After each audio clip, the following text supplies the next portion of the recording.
Meus irmãos e minhas irmãs, paz e bem.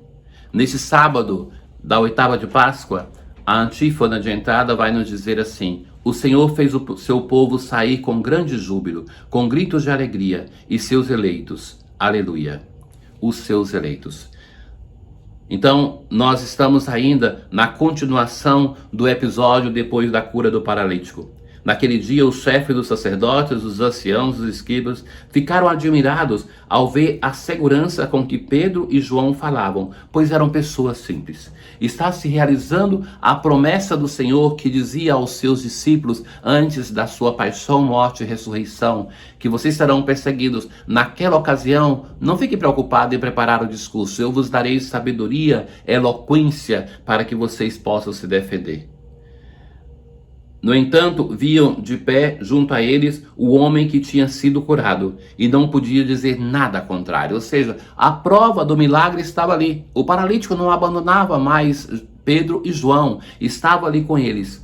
Então diziam entre si: o que vamos fazer com estes homens? Eles realizaram um milagre claríssimo, e o fato tornou-se de tal modo conhecido por todos os habitantes de Jerusalém que não podemos negá-lo. Os habitantes de Jerusalém não estavam mais tão assim facilmente convencíveis de que podiam levar alguém à morte. Estavam habituados a escutar Pedro que dizia: vós crucificastes, vós matastes o autor da vida. Então eles não estão assim tão empolgados em cometer esse erro, estão encantados com Pedro e João. Contudo, a fim de que a coisa não se espalhe ainda mais, vamos ameaçá-los para que não falem. Chamaram de novo Pedro e João e ordenaram-lhes que de modo algum falassem ou ensinassem em nome de Jesus. Este nome já causava para eles temor. O nome de Jesus, que eles pensavam que tinha se acabado essa história com o sepulcro, mas o nome de Jesus agora começa a fazer até mais coisas do que antes. O tempo da igreja é um tempo mais fecundo. A igreja, em nome do seu Senhor, realiza mais coisas do que o Jesus histórico. É o Cristo, o Senhor ressuscitado, que subiu aos céus e envia o seu Espírito que atua na sua igreja de um modo mais potente. Pedro e João respondeu: julgai vós mesmos se é justo diante de Deus que obedeçamos a vós e não a Deus. Então, eles jogam por terra o respeito humano. Não é justo diante de Deus obedecer a vós e não obedecê-lo. Quanto a nós, não podemos calar sobre o que vimos e ouvimos. Veja aqui, fundamentação para a missão. Nós não podemos calar. Aquilo que nós vimos e ouvimos, nós proclamamos. A fé nossa, o anúncio nosso para os outros, o nosso trabalho de apostolado deve nascer de uma experiência pessoal. Aquilo que nós vimos e ouvimos. Não somente aquilo que nos informaram, que nós ouvimos, mas aquilo que nós vimos e ouvimos. Nós devemos, com os nossos sentidos, por assim dizer, tocar o mistério de Deus, para que, imbuído desse mistério, nós possamos proclamar. Então, insistindo em suas ameaças, deixaram Pedro e João em liberdade, pois todos glorificavam a Deus pelo que haviam ouvido. Então, esta situação toda que nasce ali daquele fortuito encontro com o paralítico e que vai gerar essas páginas e essas situações seguintes que vão mostrar a vivacidade do Espírito de Deus que atua no tempo da igreja de um modo determinante e que, como o Senhor Jesus tinha prometido que iria acompanhar os seus apóstolos na missão e ia confirmar com sinais aquilo que eles iriam anunciar, é isso que está acontecendo na igreja primitiva. Nós continuamos a rezar com o Salmo 117. Dai graças ao Senhor porque Ele é bom. O Senhor é minha força e o meu canto. A mão direita do Senhor fez maravilhas. A mão direita do Senhor me levantou. Esse salmo para Israel falava das maravilhas que Deus operou na sua Páscoa. E nós lemos pensando nas maravilhas que Deus operou na nossa Páscoa, em seu Filho Jesus, naquilo que está acontecendo com a igreja, que nos narra o tempo da igreja, o autor do Evangelho também de Lucas, e que vai mostrando que aquilo que Deus realizou na Páscoa de Israel é muito menor do que aquilo que Ele está realizando na nossa Páscoa, na Páscoa do seu Cristo. O Senhor severamente me provou, mas não me abandonou às mãos da morte. Dou-vos graças, ó Senhor, porque me ouvistes e vos tornastes para mim o Salvador. De novo a aclamação ao Evangelho: este é o dia que o Senhor fez para nós. Alegremo-nos e nele exultemos.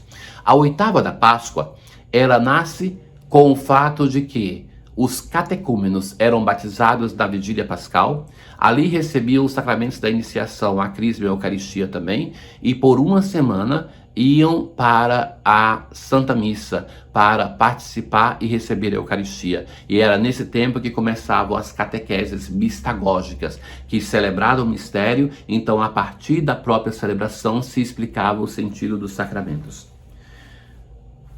Nós hoje temos o Evangelho, que é o capítulo 16 de São Marcos. Depois de ressuscitar, é uma segunda conclusão do Evangelho de Marcos. A primeira conclusão é Marcos que provoca, que fala assim: os apóstolos não acreditaram, para dizer, eles não acreditaram. E você? O que você vai fazer dessa informação de que o Senhor ressuscitou? Você acredita? Então, depois se acrescenta essas última parte, que é do Evangelho de hoje, uma nova conclusão que vai aludir a outras aparições do Senhor que estão presentes nos outros evangelhos. Depois de ressuscitar, no primeiro dia da semana, após o sábado, Jesus apareceu primeiro a Maria Madalena, da qual expulsou 7 demônios. Esse expulsar 7 demônios, nós já explicamos em outras ocasiões, que não é uma alusão a um pecado contra a castidade, porque disso aqui que veio a tradição que é uma prostituta. Mas 7 demônios é para aludir a uma situação de doença muito grave. Ela foi curada de uma doença muito grande. Ela foi anunciar isso aos seguidores de Jesus, que estavam de luto e chorando. Então tem essa comoção humana de um sofrimento pela morte de Jesus. Quando ouviram, não quiseram acreditar.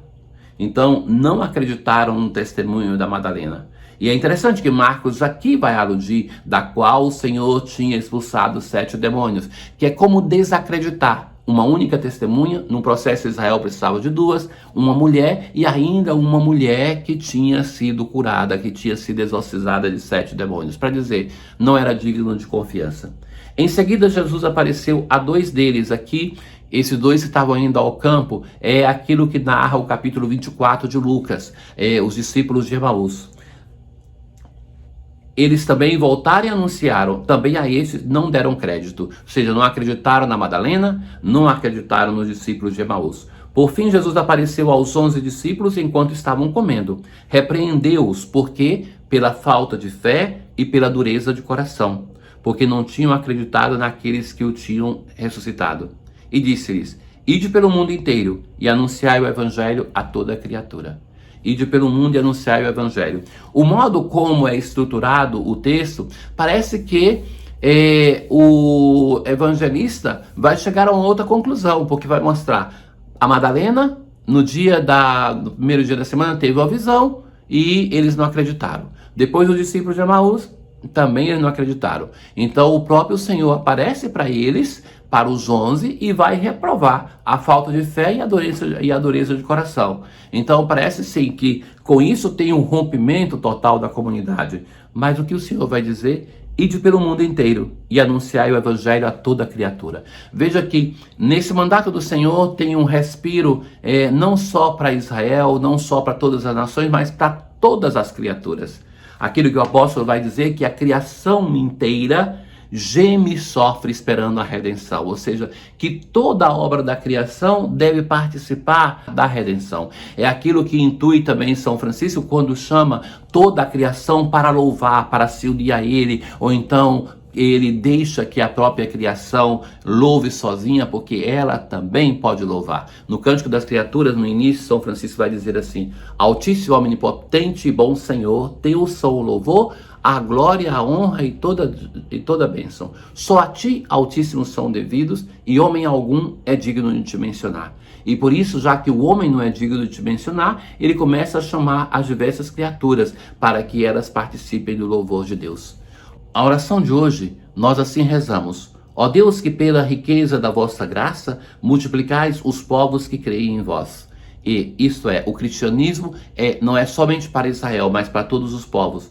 Completai solícito aqueles que escolheste e dai aos que renasceram pelo batismo a veste da imortalidade. Tenham todos um bom dia. O Senhor esteja convosco, Ele está no meio de nós. Abençoe-vos o Deus Todo-Poderoso, o Pai, o Filho e o Espírito Santo. Paz.